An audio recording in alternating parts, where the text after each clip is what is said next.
విజయవాడ పశ్చిమలో తనదైన శైలిలో దూసుకుపోతున్నారు కూటమి అభ్యర్థి సుజనా చౌదరి. ఇంటింటికి తిరుగుతూ ప్రజల సమస్యలు తెలుసుకుంటున్నారు. కొండ ప్రాంత ప్రజలతో కలిసిపోయి వారి ఇబ్బందులు స్వయంగా తెలుసుకుంటున్నారు.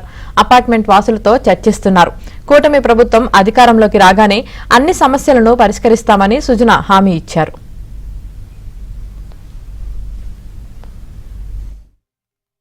అందరూ కూడా చాలా పాజిటివ్గా ఉన్నారు. వాళ్ళ బాధలు గత 5 సంవత్సరాల నుంచి ఏం పడ్డారనేది ఎక్కువ మంది చెప్తా ఉన్నారు. వాటన్నిటినీ కూడా 1 by 1 రేపు పొద్దున ఎలక్షన్స్ అయిపోయినాక, కోడ్ అయిపోయినాక వాళ్ళ సమస్యలు, వాళ్ళ అపార్ట్మెంట్ సమస్యలు, మౌలిక సదుపాయాల గురించి కూడా, అంటే ఎక్కడికి వెళ్ళినా దుర్భర పరిస్థితుల్లో ఉన్న పశ్చిమ నియోజక కొండ మీద, కొండ కింద కొంచెం బయటకు వచ్చినా కూడా తాగునీరు, ఈ డ్రైనేజీ, కరెంటు, ఈ సమస్యలన్నీ కూడా చాలా చిన్న చిన్న సమస్యలు.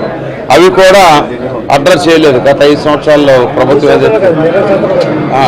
5 సంవత్సరాల్లో అయితే అడ్రస్ చేయలేదు గ్యారంటీగా. కాబట్టి ప్రజాప్రతినిధిని ఎన్నుకునే ముందు సమర్థత, సామర్థ్యం, కులాలు మతాలకి అతీతంగా సమర్థత, సామర్థ్యం ఎవరికైతే ఉంటుందనుకుంటారో, ఏ పార్టీ అయితే మంచిగా ప్రజాసేవలో చేయటానికి అవకాశాలు ఉన్నాయో, తర్వాత అనుభవాన్ని చూసి ఓటు వేయవలసిందిగా వాళ్ళందరితో కూడా చెప్పడం.